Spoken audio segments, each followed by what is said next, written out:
Coming up on the September 27th edition of Carolina Week. Lots of challenges for the leaders of student government these days. We'll have the details. One campus group is wheeling in some major money for local charities. And many Tar Heel fans might not have enjoyed this weekend's football game, but we'll show you why these kids were all smiles. All that and more. Carolina Week starts now.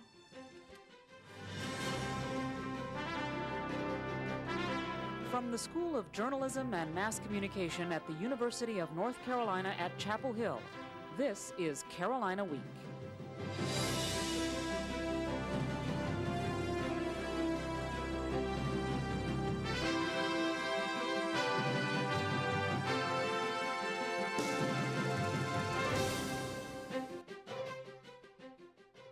Good evening and thanks for watching this edition of Carolina Week. I'm Joe Mott. And I'm Amanda Eiler. Our top story tonight.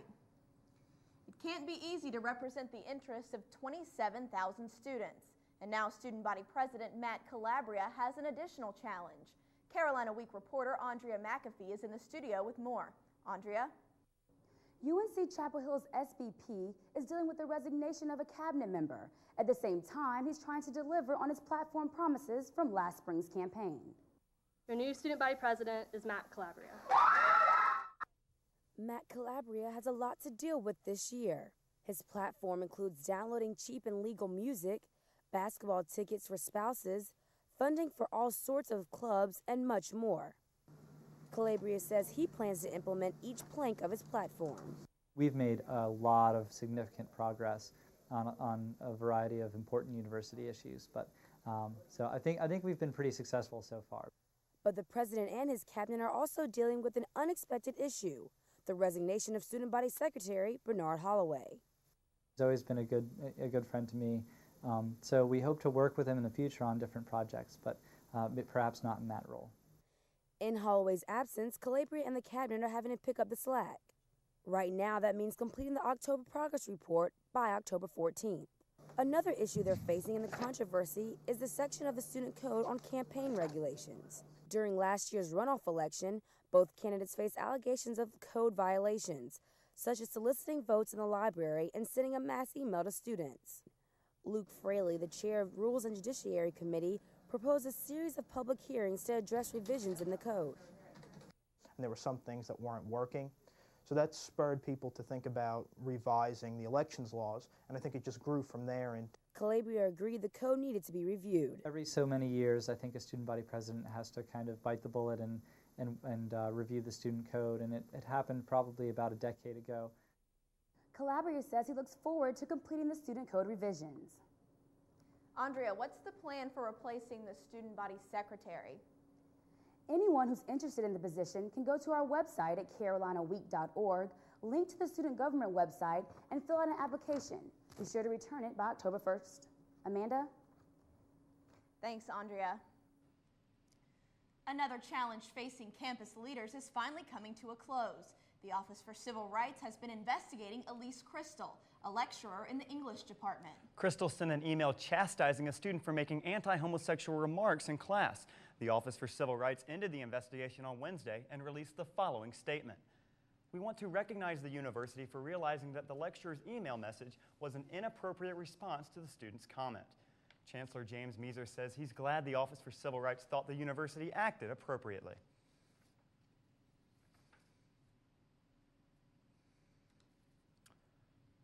Freedom of speech and expression is important on a college campus, but so is honor. Carolina's honor court system kicked off Honor and Integrity Week Monday at the Student Union. Students and faculty gathered around as Carolina leaders encouraged honor and integrity in everyday activities. Chancellor James Measer asked students to continue to think about honor after leaving Carolina. It is our hope that this will be the pattern of the life that you lead when you leave this university, that you will be stamped with this culture of honor. That is our real hope for you. Throughout the week, students will be able to reaffirm their Honor Code commitment by signing the Honor Pledge in the pit. Honor Court officials say they hope to foster a greater sense of honor and integrity among all Carolina students and faculty.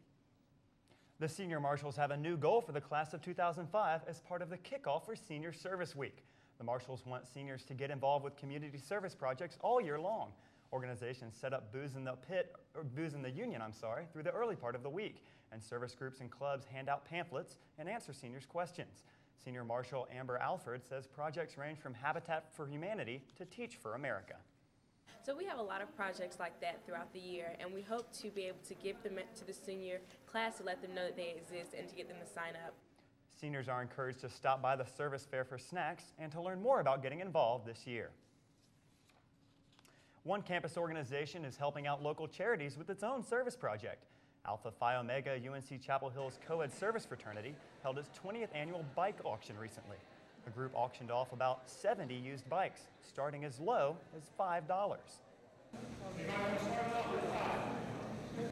Students attending the auction registered at the door, got a number, and then bid on the bikes they wanted. The auction wheeled in more than $1,000.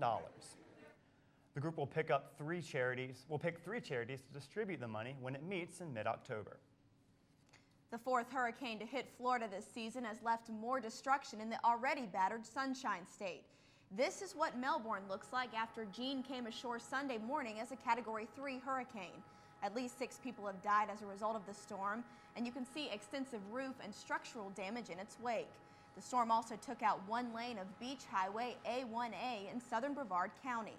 As with other recent hurricanes, what's left of Jeanne is expected to dump up to a foot of rain in parts of North Carolina throughout Monday and Tuesday. The storm's remnants could also spawn tornadoes in the southern part of the state. The rash of hurricanes that have hit the U.S. have been on the minds of a lot of people, including a leading environmental speaker. Director of the Population Institute since 1982, Verner Fournier is noted as one of the nation's leading voices on environmental issues. He spoke recently to students about issues such as water shortage, overpopulation, and the health of our nation. He also told students that if we don't save the environment won't save us. He says the recent weather woes could have been avoided and that mankind is to blame.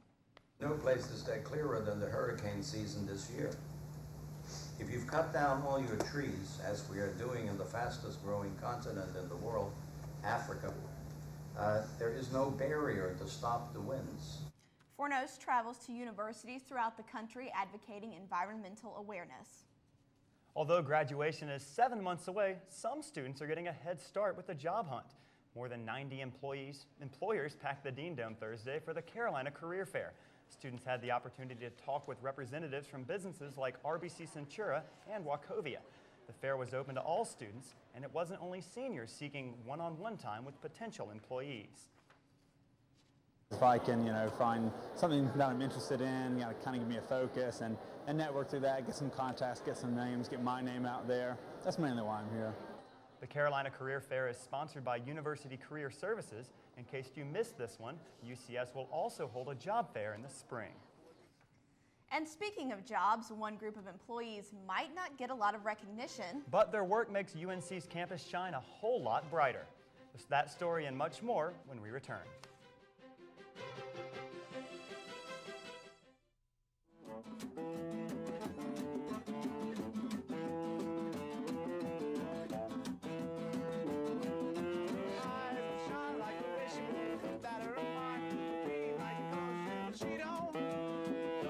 Excuse me, do you guys get tested for HIV? Tested for HIV? No way, man, that's just not where we're at right now. It's just about us and our music. What you doing to me? What you doing to me? Let your knowledge grow at the North Carolina Botanical Garden. Through public service, research, conservation, and education. The garden brings North Carolina's rich natural heritage to you. It's a beautiful way to learn. How you doing? I just want regular, no sugar today. You got it. Thanks. Hello. Hi. Did you eat that whole thing today? Yeah. Yeah. Hi, how you doing? She's getting big, huh? Good. Yeah, she is big. Great haircut. Yeah. Looks cute. Well, let's go. Nice to see you. Thanks a lot. If only child abuse were this easy to recognize. If you even suspect abuse, call 1-800-4-A-CHILD. All calls are anonymous and confidential. Trust your instincts. The workers often go unnoticed, even though almost 400 of them come to campus each day. Carolina Week's Lauren Cox introduces us to some of Carolina's unsung heroes. Many students spend their time worrying about the next paper, exam, or big party. But little thought goes into who will clean the hall bathroom or take out the suite's trash, as senior psychology major John Norton says. I think they take it for granted a lot and are not very appreciative. Clarence Harris has worked in the university's housekeeping service for 20 years. As the assistant director, he trains new housekeepers on safety procedures and the proper ways to clean rooms and retrieve chemicals. To me, I tell everybody that housekeeping is one of the greatest jobs that I've ever done. Kathy Knight, a housekeeping supervisor, knows it takes more than basic cleaning skills to be a great housekeeper.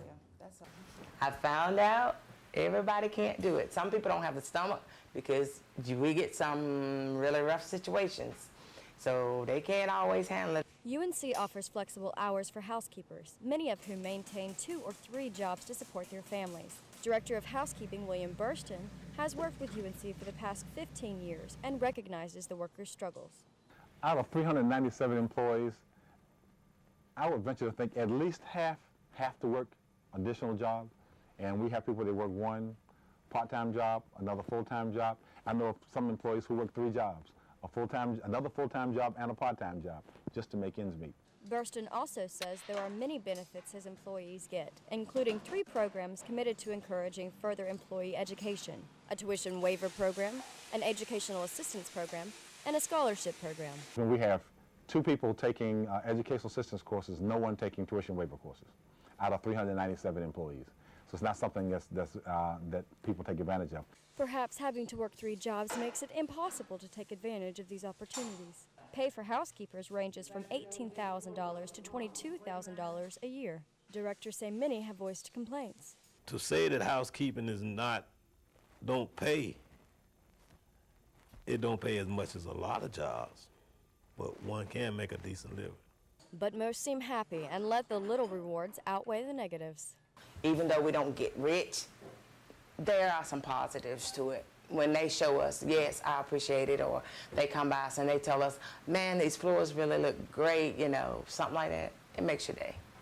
So we can all help brighten the days of those whose work often goes unnoticed. In Chapel Hill, I'm Lauren Cox, Carolina Week.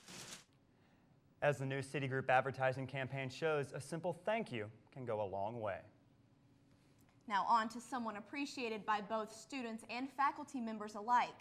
UNC's School of Journalism and Mass Communication held a memorial service for Professor Margaret Blanchard, known as Peggy to Friends, on Friday afternoon. Blanchard's students, faculty, and family members gathered in the Carroll Hall Auditorium to celebrate her life.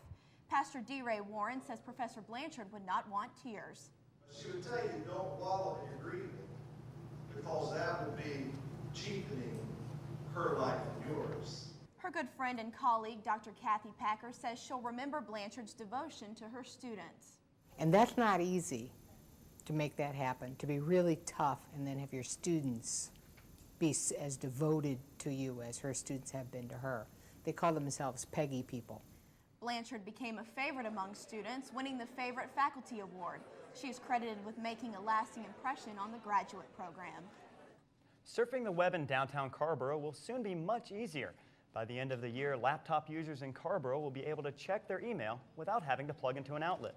Laptop users at Weaver Street Market can already tap into the store's own wireless network, both inside the store and outside in the grass. Recently, Carrboro's Board of Aldermen agreed to add 6 public wireless internet access points near the market. The free wireless zone will stretch from Town Hall to the shops at Carmill and the Century Center. But Carrboro residents do more than just sit in front of their computer screens. That's right, Joe. This weekend they were grooving and shaking to the sounds of some local music. Sunday, the Weaver Street Market was just one of 19 spots around town hosting bands for the 7th annual Carrboro Music Festival. The festival gets more and more popular each year. About 130 bands played, half of them returnees from last year. This was the 3rd year in a row Jerry Williams ran the show. He says the goal is simple: let people have a good time and listen to some good music. It's basically been the same for the entire 7 years we've been doing it, and that's a celebration of music. It's primarily local and regional musicians. Admission was free and the bands played for free, just for the fun of it. It's hard to beat that deal.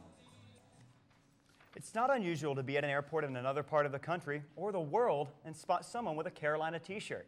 And the trademark's popularity is good news for the university.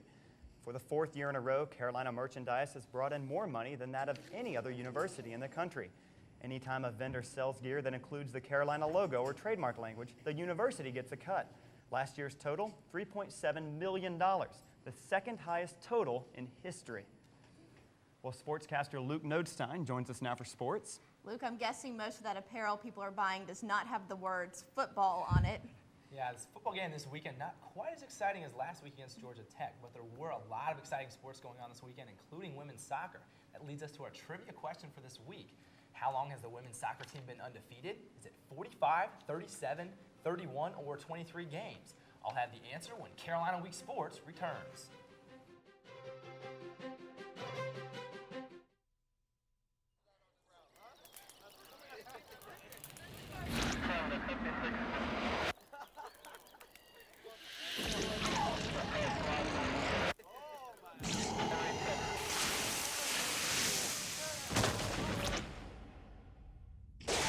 Each year, thousands are senselessly killed by people with no criminal record at all. People like you.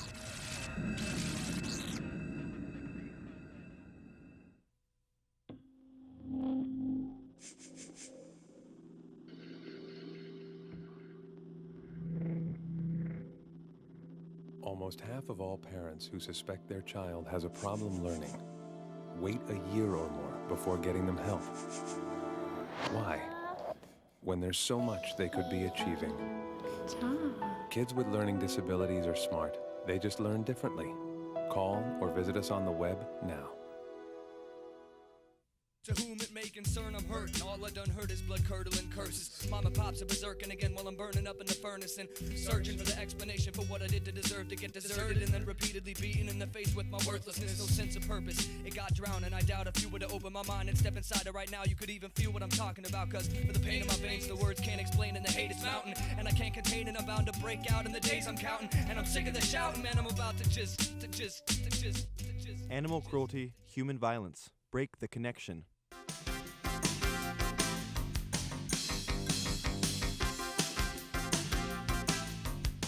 Welcome back to Carolina Week Sports, where we promise you 8 more minutes of sports joy than you may have experienced all of Saturday. I'm Luke Nodstein. Well, on a turn it blue day at Keenan, the Heels ended up black and blue at the hands of the Cardinals. Carolina came out pumped up on the heels of its thrilling win against Georgia Tech, but Louisville's Eric Shelton shows the Heels what he's made of, capping a 14-play, 77-yard drive with the score. Well, with the stalling offense, the Heels' defense hung tough to keep the game close 10-0 at halftime. Second half, the offense started off well, but flickered out from drop passes and turnovers. Louisville continued to bulldoze the Heels into submission. After the game, Coach John Bunting said what all Carolina fans were thinking. I don't know how Louisville's going to hand anything to you except a big spanking. Took us out behind the shed, took our pants down, belted us. The football team begins the toughest part of its schedule with a matchup this coming Saturday at top 10 ranked Florida State. Things definitely don't get any easier. Well, the women's soccer team opened up its ACC season Friday against Maryland, and wow, it was one of the best games I have seen in a while with a fabulous finish. Early in the first half, Maryland turns a Tar Heel turnover into the goal, takes a 1-0 lead, and then they pack it in the box, at times dropping all 10 field players back to protect their lead. Carolina rained down shots on the Terp defense, but there were more rejections Friday night at Fetzer than in a week at the bars on Franklin. Then in the 79th minute, pay dirt as Heather O'Reilly, beautiful shot off the far post. The game looked as if it were going to end in a tie, but Maryland's physical play ended up costing the Terps big time. O'Reilly gets takedown right here. And the last minute of the game sets up the game winner by Casey White. Joy and jubilation abound as there will be a pizza party after the game. Head coach Anson Dorrance was pleased with the win, but knows his team has to finish its shots better. I think if you really feel like you're in control of your own fate, you can sort of make something of destiny, and I think we certainly did at the end with the penalty kick, but we have to finish better than we did in this game. On Sunday, the Heels notched a win against the Hokies. Heather O'Reilly led Carolina with 2 goals as the team dominated Virginia Tech in the 6-1 victory. 5 different Tar Heels scored to help the team remain unbeaten. However, the win did not come without a price. The Heels lost 2003 National Player of the Year Lindsay Tarpley with a broken right fibula. Tarpley, seen here with her Athens gold medal, collided with a Virginia Tech goalie in the 14th minute of play and was carted off the field. Senior Annie Morrell replaced Tarpley in the lineup and will likely continue to start in her place. Tarpley is out indefinitely. Well, the men's soccer team is nursing an injury of its own, a 5-match winless streak. And on Sunday, the 12th-ranked Cavaliers of UVA looked to inflict a little more than just rough-and-tumble ACC play. The Heels tried to deflect the Wahoo onslaught early by setting the pace. Number 7 Marcus Story finds Michael Harrington on the right flank, crosses it in, and it's scored by the Virginia defender for Harrington's first goal of the year. Carolina kept the momentum going in the Sea of Orange, but couldn't break past UVA's defense the rest of the first half. 1 out of 18 total UNC fouls turned the tide for the Cavs, who tied the game up here with a beautiful cross and the header into the left side netting. Second half only got more intense with 3 yellow cards, but even the young Heels didn't let it faze them. The senior Timmy Merritt finds freshman Adam Schlauster for the game-winning goal. Oh, happy day. Coach Elmar Bolovich says the 2-1 win gives the team more than just a victory. That's what I told him. Our record wasn't very good looking on the paper, but we were still 0-0 in the ACC, and we just started out, and now starting off with a win that should give us some confidence to know that we can play with the big teams and the ranked teams and put ourselves also in a better position. That's what we need to do. We just need to look at ourselves more than anybody else. Sunday's win tied the UVA-UNC all-time series at 30-30 and 17. The Heels have won the last 3 out of 5 meetings with the Cavs. Well, while the soccer teams have been living up to Carolina tradition during ACC play, the field hockey team is dreaming of a perfect season. And thanks to some special Tar Heel players, these kids can dream once again.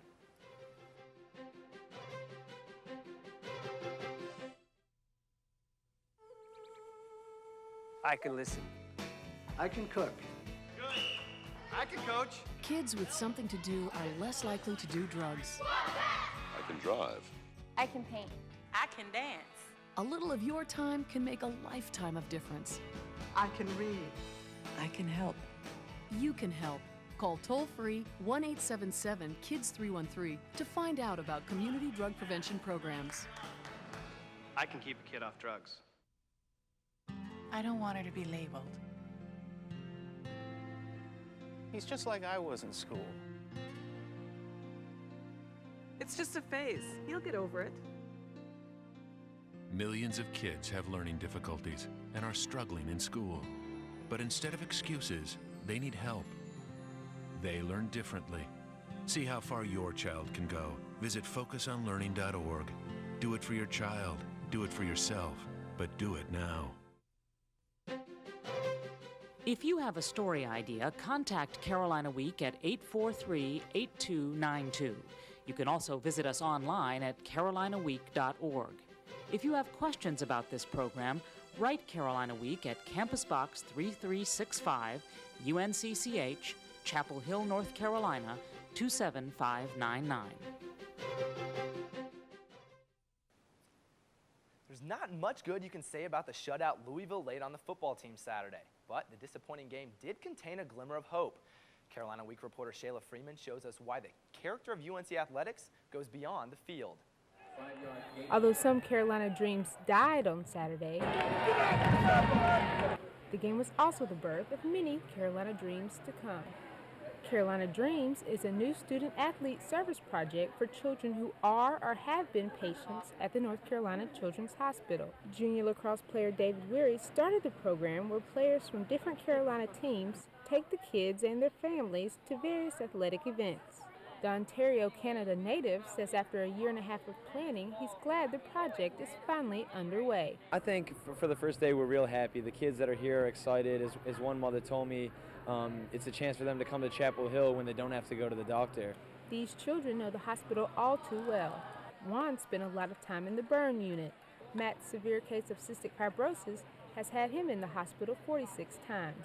And a kidney disease keeps Haley on dialysis 3 days a week and waiting for a transplant. But at least on Saturday, they could forget about their ailments for the day. The kids had lunch in the field house, visited Tar Heel Town, met some basketball players, participated in pregame festivities from the end zone, and watched a football game that 14-year-old Matt Zappel says, if nothing else, was better than a trip to the hospital. Doctors come in the middle of the night, take your blood and junk like that, and it's just really takes the stress away from when I got out of the hospital, just took everything away, relaxed a little bit more. The Carolina softball players hosted Matt and the other kids on Saturday. They hope all Tar Heel student athletes can experience the joy of making Carolina dreams come true. In Chapel Hill, I'm Shayla Freeman, Carolina Week Sports. Carolina Dreams has scheduled 3 other events this fall for different kids. The youngsters will be attending field hockey, women's soccer, and the homecoming football game against Miami. Well, the second-ranked women's field hockey team defeated number 5 ranked Duke this weekend. Karen Mann tipped in a shot from Laura Douglas to tie the game at 1-1. And with 15 minutes left to play, Carrie Fetting-Smith scored the winning goal for the Lady Tar Heels from a penalty corner shot. Well, the Heels had a hard time revving up their engines against William and Mary. I think I can, but they couldn't, and the match was scoreless at the end of the first half. But after watering down the field and the goal, the Heels started raining down goals of their own.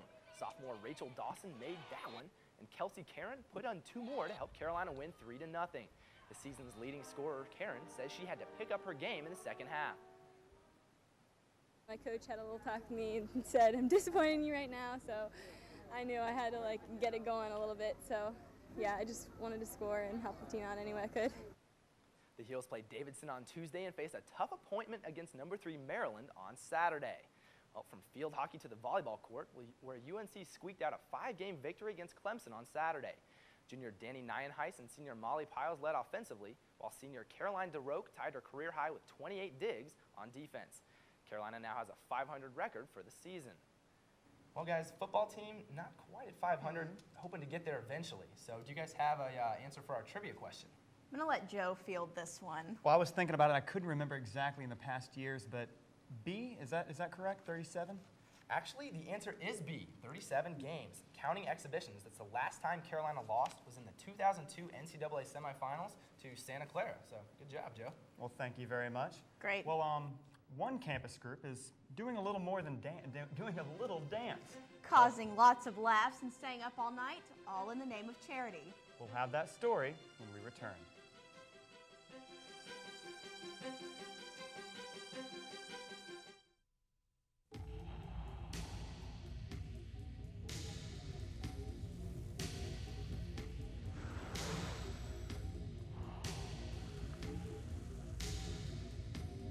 If you think there's a difference, you're dead wrong. Alcohol kills more people under 21 than heroin, cocaine, and every other illegal drug combined. MAD. Say nothing, do nothing, stop nothing. Good evening. Follow me, please.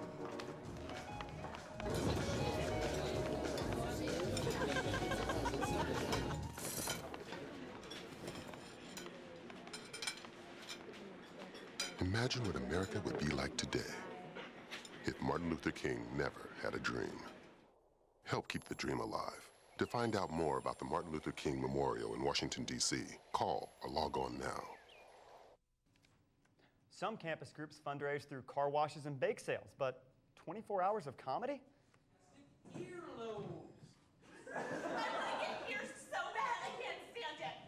Performers with the Dirty South Improv Group kicked off their 3rd annual 24-hour improv show on Friday. Comedians from Utah, New York, Chicago teamed up with UNC's Chips and other local artists to keep the laughs coming. The event raised about $1,700.